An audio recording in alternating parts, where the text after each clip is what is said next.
What's up, Mavletic lovers and listeners, and welcome back to Maverick Postgame. We've got another full show for you today as the football team falls to CSU Pueblo. And women's soccer falls short of a win after a penalty kick. Plus, men's soccer also gets defeated and secures the number 2 spot in tournament seed. And volleyball is blocked by the Roadrunners in Power Pod finale. All of that and so much more as we move ahead into this recap-packed episode of Maverick Postgame. So with that being said, I'm your host, Grace Metcalf. And I'm your co-host, Caleb Upson. Let's dive into all the game-breaking stats, off-the-wall wins, heartbreaking losses, and in-depth analysis of our CMU athletics. Roll it!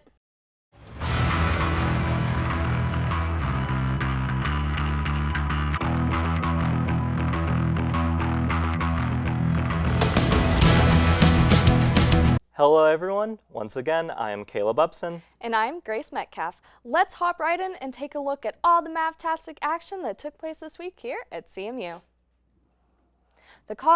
Any momentum the Colorado Mesa football team hoped to carry over from its homecoming victory into their rivalry game at CSU Pueblo was dashed by halftime Saturday in a 59-20 loss to the Thunderwolves. CSU Pueblo scored 21 points in the final 4 minutes of the second quarter. The Mavericks had only a 23-yard field goal by Henry Cattleman in that span, turning a 17-10 deficit to 25 points at halftime, 38-13. After quarterback Gavin Herberg scored on a 29-yard run with 9 minutes and 26 seconds to play in the half to pull within 7 points, the Pack used a pair of touchdown passes by Chance Fuller to build the lead, but it was a special team score after Cattleman's field goal that swung the game completely to the Thunderwolves. Herberg lost a fumble on the first play of the ensuing drive, and 3 plays later, CSU Pueblo was back in the end zone. Down only 6 points late in the first quarter, a disputed turnover turned what appeared to be a big play for the Mavericks into another chance for the Thunderwolves. With 36 seconds left in the quarter, a CSU player snatched the ball out of Jack Orsford's hands on the 32-yard line and took the ball back to midfield. The play was ruled an interception, which was upheld after CMU head coach challenged the call. Herberg, who was shaken up on a run inside the red zone late in the third quarter, was 11 for 22 for 119 yards and 1 interception. Kai Keone replaced Herberg and immediately threw an 8-yard touchdown pass to David O'Connell to cap a 15-play, 75-yard drive that chewed up 7 minutes and 21 seconds in the third quarter. It drew the Mavs to within 45-20, but the Thunderwolves added a pair of fourth-quarter touchdowns. As a team, the Mavericks defense gave up 563 total yards, 364 passing, and 199 rushing, and CSU Pueblo scored on all 6 trips into the red zone. CMU was 2 for 2 inside the red zone. The Mavericks finished with 285 yards on offense, 149 passing, and 136 rushing.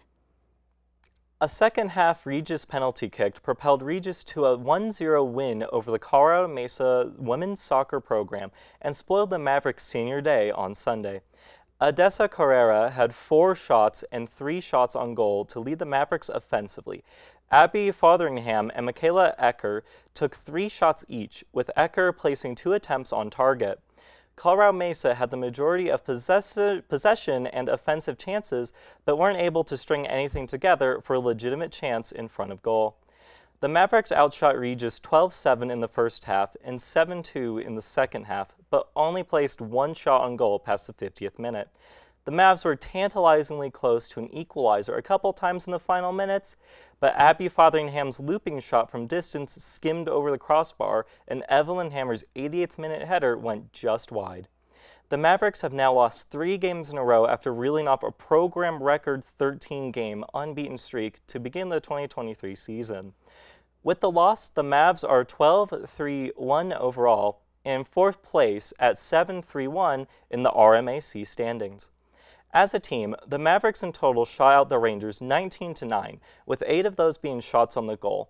The Rangers also had double the number of fouls recorded and number of offside calls. The Colorado Mesa men's soccer team missed an opportunity to clinch the RMAC regular season championship after suffering a 3-0 loss to Fort Lewis in the final conference game of the year. The Mavericks will now be the #2 seed in the upcoming RMAC tournament. Anton Marson scored twice, once in each half, and Adnan Elquaid also scored for the Skyhawks, who captured their first RMAC regular season championship since 2011 and won the league after being picked 9th in the preseason poll. Diego Chavez made 7 saves in the Maverick goal to keep the scoreline where it was. The loss was CMU's first since September 7th and snaps what had been the second longest unbeaten streak in program history at 14 games. The Mavs finished the regular season at 10-3-5 overall and 5-1-4 in the RMAC. As a team, the Mavericks were outshot by Fort Lewis 19-12 with 10 shots on goal compared to CMU's 5. Manuel Pontecasas had a team-high 4 shots for the Mavericks and had 1 shot on goal, along with David Peters, Demetrios Leonglo, Joey Joyner, and Moses Manguez.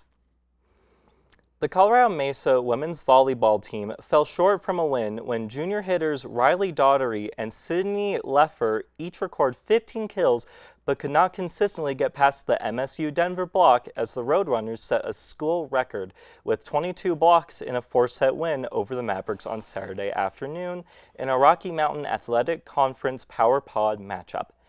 The Roadrunners took an 11-7 in the first set before 3 consecutive Leffer kills, followed by a Spitzer ace, helped the Mavs in the score at 11. They later went up 15-12 on a Vandalist ace and another Leffer kill before eventually extending the lead to a 20-16 on Spitzer kill. However, the Roadrunners went on a 7-2 run to take a 23-22 lead before the Mavs scored 2 straight points to take a 24-23 edge. Williams then fought off the Mavs' first set point before Leifer put down her 7th kill of the set to earn a second, which CMU was able to convert after a Roadrunner hitting error. The Roadrunners then dominated the second half of the second set, coming from an 11-10 down to take an 18-12 lead before closing out the frame with their 10th block of the match. The third set was quite a battle and featured 12 tie scores and 7 lead changes. Late in the set, the Mavs had 23-22 and 24-23 leads, but could not close out the frame as a Williams kill. A Canty/Williams block and Autumn Gibbs' service ace gave the Roadrunners the crucial third set. The Mavs could never recover as the Roadrunners managed 7 fourth-set blocks as they built a 14-11 lead before another 5-0 Roadrunner helped hosts eventually put the match away.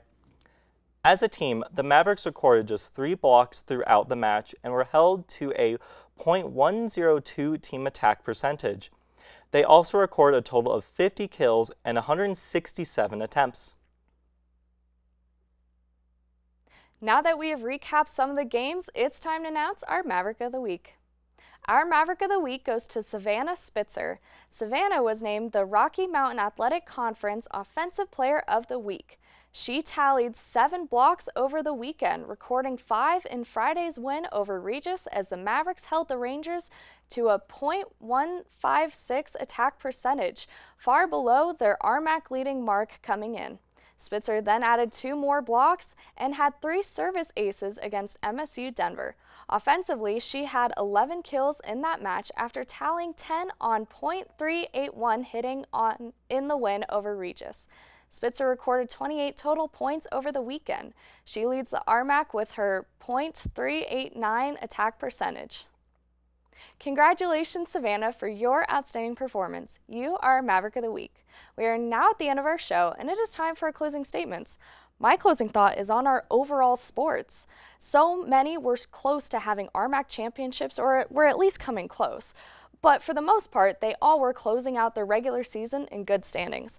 I'm curious to see how they will finish overall. I am too. My closing thought is primarily on the men's soccer team, since they were so close to that championship, but fell to Fort Lewis. It would have been really cool to share about that, but maybe they can get it next year. Maybe.